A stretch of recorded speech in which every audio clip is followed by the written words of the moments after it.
नमस्कार, ANB news देख रहे हैं आप। मैं हूं मोहित चौधरी और आप सभी का स्वागत है। आप उत्तराखंड में रुक करते हैं खबरों का। मुख्यमंत्री तीरथ सिंह रावत पार्टी के राष्ट्रीय अध्यक्ष जेपी नड्डा से मिलने दिल्ली पहुंचे। उन्होंने कहा कि राष्ट्रीय अध्यक्ष से मुलाकात हुई है और आगामी विधानसभा चुनाव को लेकर बातचीत की गई है। उसके साथ ही कुछ योजनाओं को धरातल पर उतारने की बात हुई है। वहीं कांवड़ यात्रा को उत्तराखंड में स्थगित कर दिया गया है। इस दौरान उन्होंने कहा कि विपक्ष हमारे सामने नहीं है।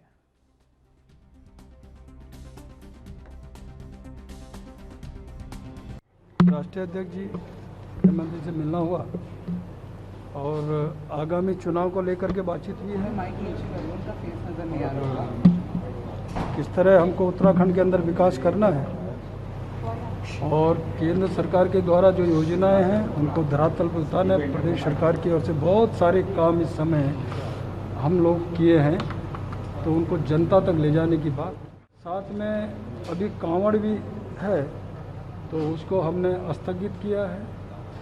और ये हम चाहते जो अभी वैक्सीन आदरणीय प्रधानमंत्री जी ने 18 वर्ष से ऊपर वालों को फ्री दिया, तो उसको भी धरातल पे वहाँ जगह जगह कैंप नीचे स्तर तक हम लोग उतारे हैं, सभी उससे लाभान्वित हुए।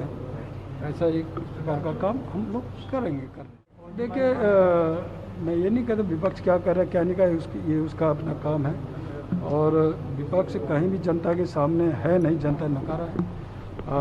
बाकी रही तो ये विषय अभी चुनाव आयोग का है और चुनाव आयोग है, जब भी वो जैसा भी निर्णय लेगा चुनाव आयोग को करना है, होगा नहीं होगा ये सारा चुनाव के उसमें है, चुनाव आयोग के उसमें जो भी होगा। बाकी केंद्र जो तय करेगा, जो रणनीति हमारे सामने रखेंगे, उस रणनीति के अनुसार हम लोग आगे बढ़ेंगे, काम करेंगे।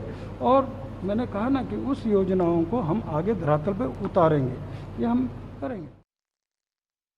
पर्वतीय क्षेत्रों में हर वर्ष आपदा से कई इलाकों में लोग घर से बेघर हो जाते हैं, जिसकी वजह से उन्हें भारी नुकसान का सामना करना पड़ता है। ऐसे में पिछले कई सालों से लोगों की विस्थापना की मांग की गई थी। इसको लेकर अल्मोड़ा संसदीय क्षेत्र के 200 परिवारों को अब 4,25,000 की राशि दी जाएगी।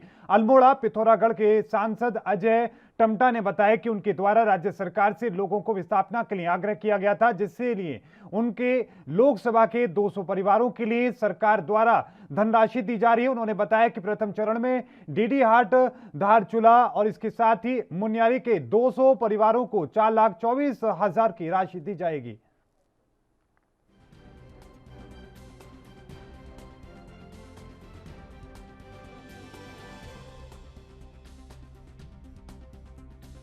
क्योंकि आप सबके भी ध्यान में है कि उत्तराखंड राज्य के अंदर हमेशा लगातार आपदाएं आती रहती हैं और आपदाओं के कारण से बहुत सारे परिवारों को बहुत सारी कठिनाइयां भी रहती हैं, जिसमें रहने की परेशानी उनकी बहुत बड़ी रहती है। उनके जो पाले होते हैं और जो जीव जंतु होते हैं उनके लिए भी दिक्कत होती है। उत्तराखंड राज्य की सरकार के माध्यम से एक बहुत बड़ा प्रयास सफल हुआ है। लंबे समय से लोगों की मांग थी कि हमें विस्थापन भत्ता दिया जाए और उसी की कड़ी में विस्थापन भत्ते के रूप में जिनका घर था उनको 4 लाख रुपए देने का निर्णय लिया है सरकार ने। और जिनके पास गौशाला थी और विस्थापन भत्ता एक ऐसा करीब 4,25,000 का ये पर व्यक्ति पर परिवार दिया जाएगा। लगभग 200 परिवार धारचूला, मुनस्यारी और डीडी हाट के लिए पहला ये स्लॉट हमारा जारी हुआ है। इसके माध्यम से लगातार बड़े लंबे समय से मांग कर रहे हमारे उन सभी परिवारों की ये परेशानी की समस्या का। सितारगंज में आज आम आदमी पार्टी नानक मुक्ता विधानसभा के दर्जनों कार्यकर्ताओं रिएत वेंकट हॉल के पास इकट्ठे हुए। यहां से सभी कार्यकर्ता एक जुलूस की शक्ल में बीजेपी सरकार के खिलाफ और राज्य आंदोलनकारियों के समर्थन में नारे लगाते हुए नानक मुक्ता के मेन चौराहे पर पहुंचे। यहां पर कार्यकर्ताओं को संबोधित करते हुए जिला महामंत्री विशन दत्त जोशी ने कहा कि उत्तराखंड राज्य निर्माण आंदोलन में अनेकों लोगों ने शहादत दी, जिनकी बदौलत इस उत्तराखंड राज्य का निर्माण हुआ। बीजेपी सरकार ने आंदोलनकारियों को सरकारी सेवाओं में दिए जा रहे आरक्षण का जो मामला साल 2011 से उत्तराखंड उच्च न्यायालय में चल रहा था, बीजेपी सरकार की असंवेदनशीलता और लचर पैरवी की वजह से उच्चतम न्यायालय द्वारा मार्च 2018 में इस आरक्षण को निरस्त कर दिया गया। उच्च न्यायालय ने, हमारी हाईकोर्ट ने जो उसे समाप्त कर दिया और हमारी जो सरकार थी या इस राज्य की भाजपा सरकार ने इसकी जो है पैरवी इसकी सही ढंग से नहीं करी, जिस वजह से जो है न्यायालय ने इस आरक्षण को समाप्त कर दिया। राज्य सरकार चाहती तो सुप्रीम कोर्ट में जा सकती थी, लेकिन राज्य सरकार नहीं। तो हम लोग इसी के विरोध में प्रदर्शन कर रहे हैं, जिनकी वजह से आज हमें उत्तराखंड राज्य मिला, जिनके शहीद भी हुए लोग, बहुत से लोगों ने जो राज्य सरकार की योजनाओं से त्रस्त होकर आम जनता के पक्ष में कांग्रेस कार्यकर्ताओं ने बीजेपी वादा निभाओ, बिंदु खस्ता, राजस्व गांव बनाओ समेत कई मांगों को लेकर क्षेत्र में लगभग 3 किलोमीटर तक पदयात्रा निकाली। वहीं पदयात्रा के दौरान कांग्रेस कार्यकर्ताओं ने बीजेपी सरकार के खिलाफ जमकर नारेबाजी करते हुए तहसील कार्यालय में पहुंचकर तहसीलदार के माध्यम से राज्यपाल महोदय को ज्ञापन सौंपा। कांग्रेस जिला अध्यक्ष सतीश नैनवाल के नेतृत्व में सैकड़ों कांग्रेसियों के हाथ में तख्ती लेते हुए बिंदुखत्ता से लेकर तहसील कार्यालय तक लगभग 3 किलोमीटर तक क्षेत्र में पदयात्रा निकाली गई, जिसमें कार्यकर्ताओं ने बीजेपी सरकार के खिलाफ जमकर नारेबाजी की। इस दौरान कांग्रेस नेताओं ने कहा कि प्रदेश के डबल इंजन भाजपा सरकार ने लालकुआं विधानसभा क्षेत्र के साथ सौतेला व्यवहार किया है। विरोध तो ये इनकी तो कार्यशैली में ही बहुत संशय है। इन लोगों ने कहा था कि बिंदुखत्ता को नगर पालिका का दर्जा क्यों दिया, इसे हटाया, हम इसको राजस्व गाँव बनाएंगे। तो मगर ये 5 साल का अवधि बीत चुकी है। ये 5 साल में इनका एक भी जनप्रतिनिधि या एमएलए को या एमपी को उस क्षेत्र में आके उन्होंने ये नहीं बोला कि हम इसको राजस्व गाँव बनाएंगे। मेरा कहने का मतलब ये है, अगर नहीं बना सकते थे तो आपने इसको नगर पालिका का दर्जा दिया था, उसको क्यों हटाया? कहने का मतलब जब आपको बिच्छू का जहर निकालना नहीं आता तो सांप के बिल में हाथ नहीं डालना चाहिए आपने, तो क्यों नहीं बनाया? वैसे ही आपने हमारा जो वो बस अड्डा था, ISBT था, उस बस अड्डे को उन्होंने वहाँ से निस्तारण मना करवा दिया कि हम इसको अन्य जगह बनाएंगे। 5 साल के शासनकाल में इन लोगों ने सिवाय ज़मीन तलाशने के कुछ नहीं किया। वही जू है हमारा बगल में, जू बनना था, उसमें कोई कार्य नहीं हुआ। हर तरह से, और ये हमारे जो लालकुआं वासी लोग हैं, इनको मालिकाना हक की बात करी इन लोगों ने, और अभी तक सरकार के 3 महीने 4 महीने बचे हुए कि अब मालिकानी हक की कार्रवाई पूरी हो पाएगी? बिल्कुल स्थानीय मुद्दा ही रहेगा। लोग, जनता परेशान है, महंगाई चरम सीमा पे है। इससे ज़्यादा क्या लोग सर बताइए? तेल, खाना तेल से लेकर पेट्रोल से लेकर के, और इनके जो पदाधिकारी हैं, इनके जो बड़े मुख्यमंत्री साहब कहते हैं कि ये पेट्रोल के बढ़ने से किसी आम आदमी को फर्क नहीं पड़ता। आम आदमी के बस में नहीं जाता, आम आदमी खेती में डीजल नहीं चलाते। क्या बोले इन लोगों से? चारों तरफ फेल हैं, और स्थानीय मुद्दा रहेगा हमारा, स्थानीय मुद्दे में बात करेंगे हमसे। जनता पार्टी की पिछले चुनाव में 2017 के विधानसभा चुनाव में यह लोग जनता के बीच में लालकुआं को मालिकाना हक दिलाना और बिंदुखत्ता को राजस्व गाँव का दर्जा दिलाना, जो कि वन भूमि में बसा हुआ बिंदुखत्ता है, उसको राजस्व गाँव का दर्जा देना, इन्होंने जो है जनता से वादे किए थे। और उसी वादे में जनता जो है भ्रमित हो गई, क्योंकि केंद्र में जो है भारतीय जनता पार्टी की सरकार थी, तो उनको लगा कि अगर प्रदेश में भी भारतीय जनता पार्टी की सरकार आएगी तो हमें निश्चित ही इन 5 वर्ष के कार्यकाल में हमें बिंदुखत्ता को राजस्व गाँव का दर्जा मिलेगा। लेकिन इतना आज 4.5 वर्ष होने को हैं और इन्होंने जनता से इतना झूठ बोला। जनता इनके सारे कामों से त्रस्त है। इन्होंने जनता की मूलभूत समस्याओं को हल करने का कोई प्रयास नहीं किया। आप देख रहे हैं आज महंगाई कहाँ बढ़ गई है। भाई देखिए, सिलेंडरों के दाम बढ़ गए, पेट्रोल डीजल के दाम इतने बढ़ चुके हैं, तो ऐसे कैसे काम चलेगा? इसका जवाब तो अब जनता के पास यही है कि चुनाव में जो है वो इनको हराकर अपना बदला लेगी, और आने वाली जो सरकार कांग्रेस की आएगी वो निश्चित ही आने वाले समय बिंदुखत्ता की समस्या और लालकुआं की समस्या और गोलापार आदि क्षेत्र में जो भी समस्याएं हैं, इस क्षेत्र की जो प्रमुख मांगें हैं, उनको हल करने का पूरा प्रयास वो पार्टी करेगी। देखिए, आज लालकुआं विधानसभा में पूर्व में 2017 में जब चुनाव हुआ था, भाजपा ने कहा था कि हम बिंदुखत्ता को राजस्व गांव बनाएंगे। अब 5 साल पूरे होने वाले हैं, वो घोषणा इनकी जस की तस रखी हुई है। उसके बाद कांग्रेस समय में जितने भी विकास कार्य हुए, चाहे गोलापार का अंतर्राज्यीय बस अड्डा हो, अंतर्राष्ट्रीय जू हो, अंतर्राज्यीय स्टेडियम जिसमें खेल होने थे हमारे युवा भाइयों के, उसमें इस समय इतनी बड़ी घास जम चुकी है कि उसकी सफाई तक का नहीं कर पा रही है सकाई। उसके बाद इस बार दूसरी कोविड की लहर में स्वास्थ्य केंद्र जितने भी हैं हमारे सब वीरान पड़े हुए हैं। और मैं ये कहना चाहती हूँ, महंगाई चरम सीमा पे है, 850 का गैस सिलेंडर हो गया है। मैं एक सामाजिक कार्यकर्ता के साथ साथ एक गृहिणी भी हूँ, तो मैं जानती हूँ कि परिवार में अपना परिवार को पालने में गृहिणी को कितनी बड़ी मुसीबत का सामना करना पड़ा, चाहे गैस हो, चाहे पेट्रोल हो, चाहे डीजल हो, सबके दाम आसमान छू रहे हैं। आज कांग्रेस के तीनों ब्लॉकों ने इकट्ठे संगठन ने यहाँ पर पदयात्रा करके तहसीलदार के माध्यम से ज्ञापन दिया है। तो मैं ये कहना चाहती हूँ इस सरकार से कि आप तेज जाइए और इस पूरे देश की जो अर्थव्यवस्था।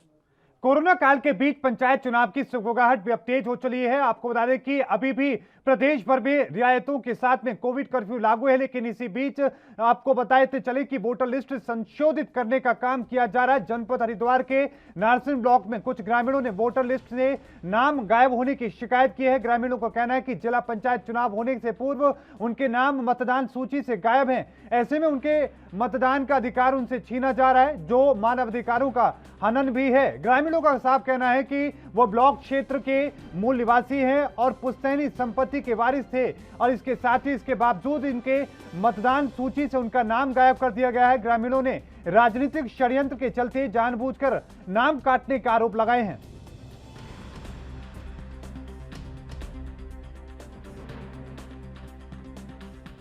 नहीं, देखिए वर्तमान में जो ग्राम पंचायत स्तर की जो मतदाता सूचियाँ हैं उसका पुनरीक्षण का कार्य चल रहा है।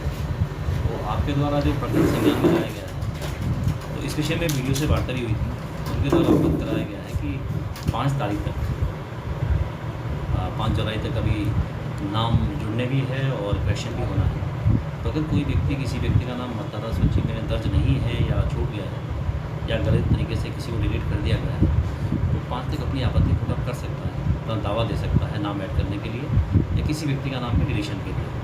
तो अगर कोई व्यक्ति इस तरह से रह गया है तो आपसे भी अनुरोध है कि संबंधित व्यक्तियों को कहें कि वो वीडियो के सामने अपना वीडियो पंचायत या वीडियो के पास अपना दावा पुट करें ताकि उनके नाम को ऐड करवाया जा सके। नहीं, देखिए, जब भी एक ड्राइव चलाया जाता है, जो डिवीजन रहता है आयोग के कमीशन के स्तर से नाम ऐड करने का और डिवीजन का, तो उसमें क्या रहता है कि सामान्य रूप से लोगों के द्वारा भी आगे आके सहयोग नहीं किया जाता है। तो जबकि डोर टू डोर उसका सर्वे किया जाता है, तो अगर कोई व्यक्ति रह गया है, किसी का नाम नहीं चढ़ा है, तो 5 जुलाई तक अभी उसका नाम ऐड होना है, तो आदमी अपना दावा पुट कर सकता है। प्रक्रिया शुरू हुई है, तो अभी आज सुबह मालूम किया, बीएलओ ने बताया कि कुछ जो हमारे यहाँ नियमावली बनी थी उसमें कुछ नामों में त्रुटियाँ हुई हैं, गड़बड़ है। तो वो हमने अभी सुबह देखा। उसको देखने के बाद फिर हम विकास भवन आए। विकास भवन आकर के हम मिले, तेजवान जी से मिले, तो उनसे बात हुई है इस बारे में। उन्होंने कहा कि ये सॉफ्टवेयर की गड़बड़ है और 1000 वोट के लगभग हैं नगड़ा चिन्ना में। उसके साथ साथ 1000 वोट में 120-30 वोट गड़बड़ है, कुछ नहीं बन पाई वोट। तो इस तरह की हर गांव में प्रॉब्लम है। जैसे लिबरड़ी उसमें तो काफ़ी कई हज़ारों वोट हैं, वहाँ पर तो कई सौ वोट का गड़बड़ होगा। तो इसलिए हर गांव में, हर पंचायत में इस तरह की गड़बड़ आ रही है। तो इन्होंने आश्वासन दिया कि ये 5 तारीख से पहले हम ठीक करा देंगे और आप इस फॉर्म दिए हैं वो भरवाओ, जो आप यहाँ पहुँच सकता है तो यहाँ पहुँचाओ। अगर 5 तारीख तक इस समस्या का समाधान नहीं होता, जो हमारे लोग हैं, हर पंचायत के लोग हैं, जो जनप्रतिनिधि, दिन की तैयारियाँ में आगा। हरिद्वार की जवालपुर विधानसभा से बीजेपी विधायक सुरेश राठौर पर एक बीजेपी नेत्री ने दुष्कर्म का मुकदमा दर्ज कराया। कोर्ट के आदेश पर बहादुराबाद थाने में मुकदमा दर्ज हुआ। कुछ महीनों पहले अश्लील वीडियो वायरल करने की धमकी और ब्लैकमेलिंग में बीजेपी विधायक ने महिला समेत 2 कथित पत्रकारों और अन्य को जेल भिजवाया था। वहीं बीजेपी विधायक पर मुकदमा दर्ज होने की खबरों से सियासी पारा एक बार फिर से चढ़ चुका है। हालांकि इस मामले में विधायक ने भी अपनी सफाई दी है।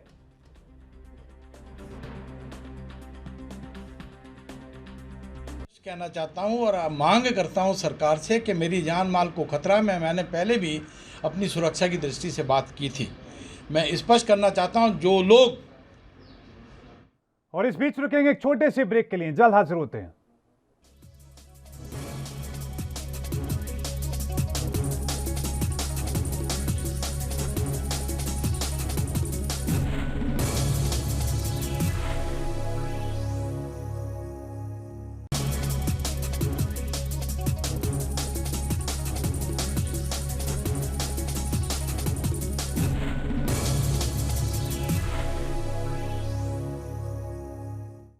ब्रेक के बाद एक बार फिर से आपका स्वागत है। रुक करते हैं बाकी खबरों का। उत्तराखंड में 2022 में होने वाले विधानसभा चुनाव से जनता के लिए तीसरे विकल्प के रूप में सामने आने की तैयारियों में जुटी आम आदमी पार्टी जन सरोकार और उत्तराखंड की भावनाओं से जुड़े मुद्दों को लगातार उठाने की कोशिश में जुटी है। अपनी इसी कार्यक्रम के तहत आज आम आदमी पार्टी ने सीमांत क्षेत्र के सितारगंज और नानकमत्ता में भारतीय जनता पार्टी की सरकार द्वारा राज्य आंदोलनकारियों को दिए गए 10% आरक्षण को खत्म करने के मामले में जमकर प्रदर्शन किया।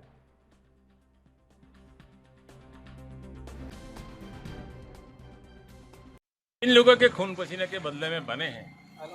उनको एक आरक्षण के मामला था, शुरू से ही लोग कहते आए हुए हैं, लेकिन एक कांग्रेस और ये बीजेपी दोनों बराबर के निकाले, इनके साथ नाइंसाफी हो रहे हैं। इनके उस बातों पे उस अधिक मतलब जो घोषणा था उस पर बिल्कुल ध्यान दे ही नहीं। इन लोगों के साथ जो तलखा आंदोलन में जो शहीद हुए हैं उनके साथ बिल्कुल बेईमानी और बेहत्य तरीके से ये दोनों पार्टी सामने आए हैं। इसलिए आम आदमी पार्टी उनके कार्यों के विरोध करते हैं। और देखिए इसके स्पष्ट रूप सामने आ रहा है कि इन्होंने जब इनके मन में कितनी खोट है, इनके मन में कितने साहस आए, देख लीजिए। चुनाव लड़ने की बात कहने के साथ साथ आम आदमी पार्टी के कर्नल साहब जब बोला कि हम तुम्हारे खिलाफ चुनाव लड़ेंगे, तुम बेईमान हो, तो ये दिल्ली जाके बैठ गए। आपके उत्तराखंड में एक और मुख्यमंत्री शायद आने वाले हैं, क्योंकि इनके जो है नियत ठीक नहीं है, जन कल्याणकारी काम नहीं है, क्यों लूटना है 7 महीने तक फिर और लूटने के लिए एक मुख्यमंत्री बदलना चाह रहा है। यही मेरा कहना है। और आंदोलनकारियों के साथ जो इन्होंने नाइंसाफी किया, आम आदमी पार्टी चाहता है कि उसके कहना में न्याय मिले, उनके अधिकार मिले। जय हिंद। कोरोना काल में लंबे समय से काम नहीं मिल पाने के कारण अल्मोड़ा के लोक कलाकारों के सामने आर्थिक संकट खड़ा हो चुका है, लेकिन सरकार द्वारा अभी तक उनकी कोई सुध नहीं ली जाने से लोक कलाकारों में सरकार के खिलाफ खासा आक्रोश देखने को मिल रहा है। उनका कहना है कि अगर सरकार ने जल्द ही उनकी सुध नहीं ली तो वो अपने वाद्य यंत्रों के साथ सड़कों पर उतरकर आंदोलन करने को मजबूर होंगे। आपको यह भी बताते चले कि पूर्व दर्जा राज्य मंत्री और कांग्रेस नेता बिट्टू कर्नाटक ने कलाकारों को सम्मानित करने का कार्यक्रम आयोजित किया गया। इस दौरान सरकार द्वारा उनकी उपेक्षा किए जाने से कलाकारों का दर्द छलक गया। लोक कलाकारों का कहना है कि विगत 1 साल से कोरोना के कारण उनको कोई कार्य नहीं मिल पा रहा है, जिससे उनके सामने रोजी रोटी का संकट खड़ा हो गया है।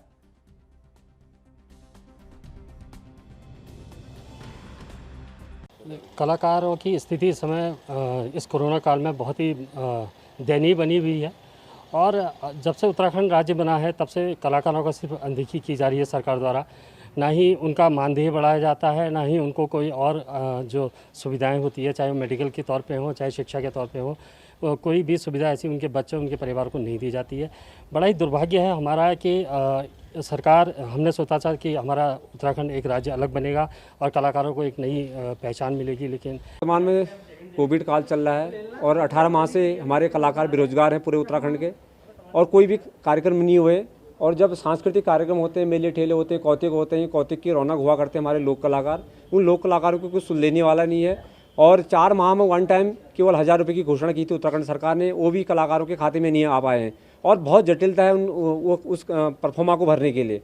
तो हम सरकार से गुजारिश करना चाहेंगे कि जो लोक कलाकारों का 5 करोड़ का फंड था, उस फंड को आपके द्वारा आपके डायरेक्टर से बात वार्तालाप करने के बाद पता चला है कि आपने वो आपदा में लगा दिया, तो एक बहुत दुख का विषय है।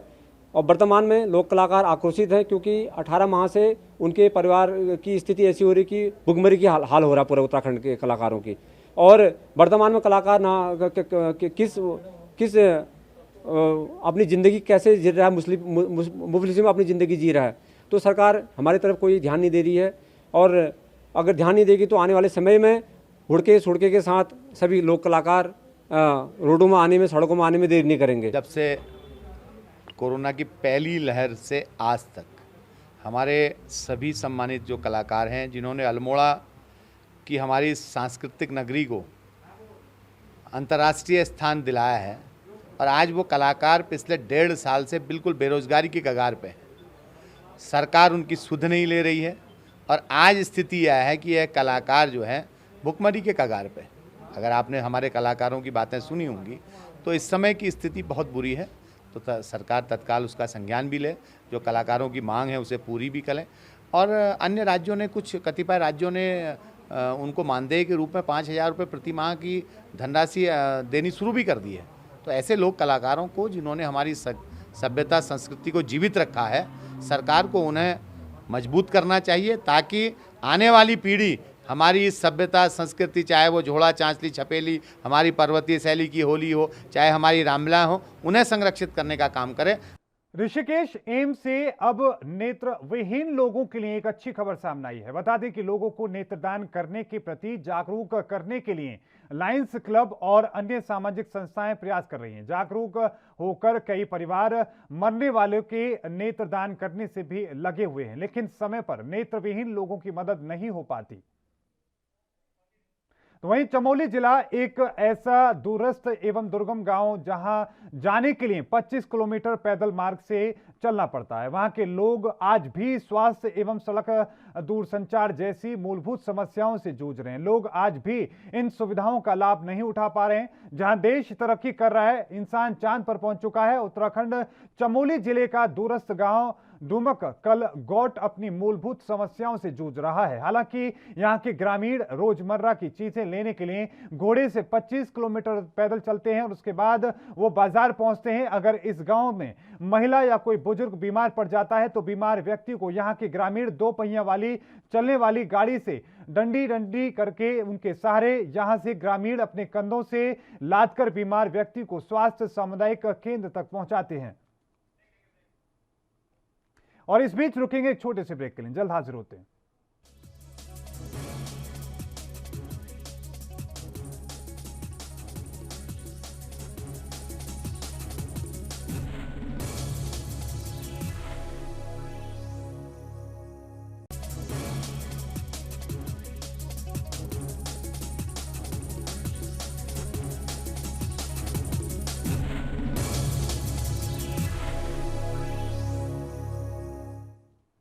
ब्रेक के बाद एक बार फिर से आपका स्वागत है। रुक करते बाकी खबरों का। रुड़की के मिलापनगर में जलभराव को लेकर स्थानीय लोग काफी परेशान चल रहे हैं। दरअसल रुड़की के मिलापनगर में जलभराव की स्थिति लगभग कई सालों से लगातार बनी है, जिसको लेकर वहां के स्थानीय लोगों का घरों से बाहर निकलना दुर्भर हो चुका है। स्थानीय लोगों का आरोप है कि यहां पर जल निकासी की कोई व्यवस्था नहीं है। मिलापनगर की हर गलियों में पानी भरा हुआ है, जिसकी शिकायत आला अधिकारियों को कई बार कर चुके हैं, लेकिन उनकी समस्याओं को सुनने वाला कोई नहीं है। इसी कड़ी में कांग्रेस के वरिष्ठ नेता संजय पाल ने उनकी समस्याओं का संज्ञान लेते हुए जलभराव को खत्म करने के टुल्लू पंप की व्यवस्था बनाई है, जिससे इस जलभराव की समस्या से उनको राहत मिल सके।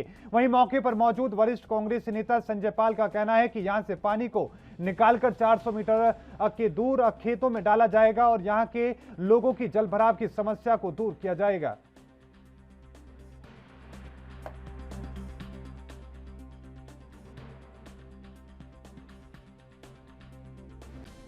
पानी की बहुत दिक्कत है भाई। स्कूली बच्चों को दिक्कत होती है, स्कूल को जाने को आने की, और गिरते हैं पड़ते हैं भाई, बहुत परेशानी है यहाँ पे। तो विधायक को कहा आपने? हाँ कहा। क्या उन्होंने कोई सलूशन निकाला? उन्होंने भाई कोई नहीं निकाला, कुछ भी नहीं। आज आए हैं बेचारे, क्या नाम है? संजय पाल जी आए हैं आज। और क्या आज समाधान हो जाएगा तो सब कुछ हो जाएगा सही रास्ते का। यहाँ पानी की बहुत समस्या है। यहाँ क्या दिक्कत आती है? बात सुनो, हमने तो जाने 2 महीने हो गए, हमने तो बाहर के सड़क के ना सब्जी लेने जा रहे ना कुछ लेने जा रहे, और पानी भरे पड़े, कोई नहीं आता देखने। विधायक को कहा आपने? कहा कोई नहीं आता। आज किनके द्वारा यहाँ? आज नहीं, संजय पाल जी आए। क्या निस्तारण किया गया? बस पानी निकल जा रहा, हमें भी सुविधा हो जाएगी, मोटर दे रहे हमें।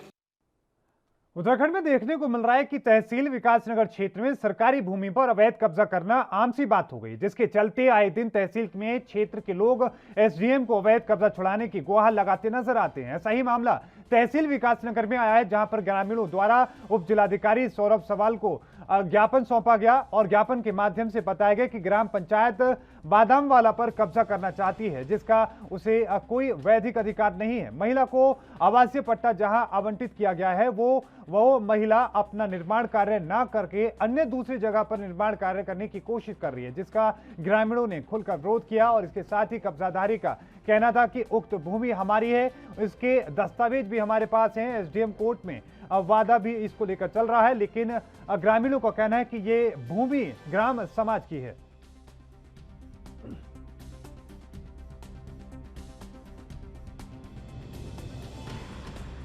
ह्यूमन राइट्स आरटीआई एसोसिएशन कई बार इन मुद्दों को उठा चुकी है। अभी ये बदामा वाला का मुद्दा है, ये जो है खाले के पास जो अवैध रूप से पट्टे की ज़मीन बताकर कब्जा किया जा रहा है। गांव वाले वहां पर मेरे पास आए थे। आज हमने उप जिलाधिकारी विकासनगर से जो बात की है उनसे कहा है कि अवैध रूप से कब्जा करने वालों के खिलाफ कार्रवाई करें।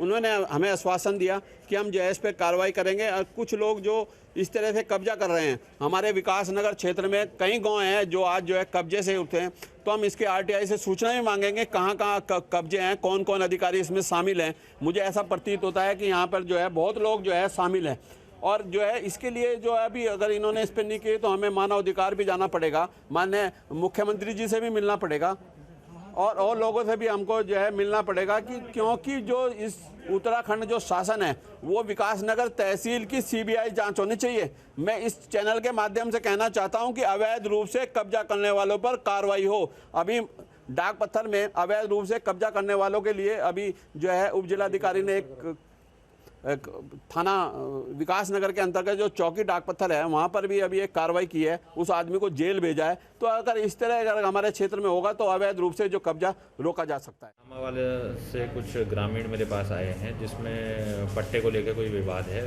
जिसमें ये कहा जा रहा है कि पट्टा जो आवंटित हुआ था वो कहीं और जगह पे है और जो कब्जा किया जा रहा है वो ग्राम समाज की ज़मीन पे किया जा रहा है। तो उसमें मैंने अभी तुरंत कानून को और लेखपाल को वहाँ पर भेजा है, तो वो वहाँ पर मौके पे तस्दीक करके अगर अवैध अतिक्रमण किया जा रहा है तो उसको हटाया जाएगा। सर डाक पत्थर में भी एक ऐसा मामला है, अंगूर देवी का, उसमें 3 छत डाल दिया गया है। हाँ, उसमें भी कार्रवाई हो रही है और उसमें भी मैंने कानून को से मेरी वो रिपोर्ट अपेक्षित है। जैसे ही रिपोर्ट आती है तो उसमें फिर नियम अनुसार कार्रवाई की जाएगी। किच्छा विधानसभा क्षेत्र के शांतिपुरी में जुआ खेलने को लेकर हुए विवाद ने खूनी संघर्ष का रूप ले लिया। विवाद इतना बढ़ गया कि साथ में जुआ खेलते वक्त युवक ने साथी युवकों को गोली मार दी, जिससे युवक गंभीर रूप से घायल हो गया। साथियों द्वारा युवक को रुद्रपुर के निजी अस्पताल में भर्ती कराया गया, जहां उसका इलाज किया जा रहा है। SP सिटी ने अस्पताल पहुंचकर घटना की जानकारी ली। स्थानीय निवासी के मुताबिक युवक को गोली मारी गई है और सर पर गोली लगने से वो गंभीर रूप से घायल हो गया। इस दौरान वहां गोली चलने से भगदड़ मच गई। फिलहाल पुलिस मामले की जांच में जुटी हुई है।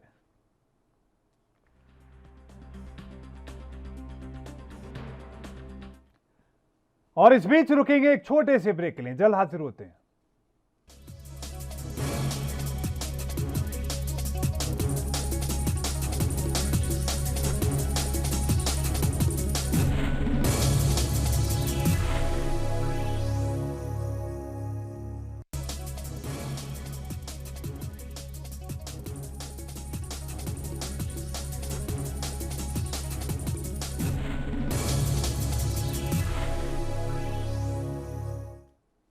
चमोली, एक बार फिर से आपका स्वागत है। ब्रेक के बाद रुक करते हैं बाकी खबरों का। चमोली जिले के ऊंचाई वाले ग्रामीण इलाकों में आजकल जंगली सुअर की दहशत कम होने का नाम नहीं ले रही है। आए दिन पशु ऊंचाई वाले ग्रामीण इलाकों में किसानों के खेत पूरी तरीके से बर्बाद करने पर तुले हैं। इन जंगली सुअरों से सारे किसान काफी परेशान हैं। किसानों का कहना है कि उन्होंने अपने खेतों में महंगे महंगे खाद और बीज डाले थे और धीरे धीरे फसल भी तैयार होने लगी थी, लेकिन जंगली सुअरों ने खेतों को काफी ज्यादा नुकसान पहुंचाया। किसानों का यह कहना है कि अगर यही हाल रहा तो किसान भुखमरी की कगार पर आ सकते हैं। जंगली सुअर से किसान अब काफी परेशान हो चुके हैं। तो आपको बता दें कि जगह जगह पर इस तरह के मामले देखने को मिल रहे हैं, जहां पर जंगली सुअर जो किसान हैं उन्हें परेशान करने पर तुले हैं। आलम यह है कि जो किसान अपने महंगे महंगे बीज और महंगे खाद डाल करके जिन खेतों को तैयार करने में जुटा हुआ है, उन खेतों को नुकसान पहुंचाने के लिए जंगलों में जंगली जो सुअर हैं वो खेतों में पहुंच रहे हैं और उस खेत को तबाह कर रहे हैं, जिससे लगातार किसानों का नुकसान बढ़ता जा रहा है। आलम यह है कि किसान इस पूरे मामले को लेकर कई बार प्रशासनिक अधिकारियों से मिल चुके हैं, मुलाकात कर चुके हैं, शिकायत कर चुके हैं, लेकिन आज तक उनकी इस शिकायत का कोई असर नहीं हुआ। हर रोज आज भी इस तरह के हालात देखने को मिलते हैं कि वहां पर खेतों में जो जंगली सुअर हैं वो इसी तरीके से नुकसान पहुंचाते हुए नजर आते हैं और इसी के साथ में किसान लगातार परेशान होते नजर आ रहे हैं। किसानों का आरोप है कि अगर इसी तरीके से ये लगातार सिलसिला जंगली सुअरों के द्वारा नुकसान पहुंचाने का जारी रहा तो जल्द ही जो किसान हैं वो भूखमरी की पर पहुंच जाएंगे। इसके साथ ही आपको ये भी बताते चलें कि किसानों ने एक बार फिर से प्रशासन से गुहार लगाई है और इस पूरे मामले को लेकर कदम उठाने की मांग की है। आपको ये भी बताते चलें कि लगातार जैसे ही दिन छिपता है उसके बाद ही जंगली सुअर किसानों के खेतों में नुकसान पहुंचाने का काम शुरू कर देते हैं।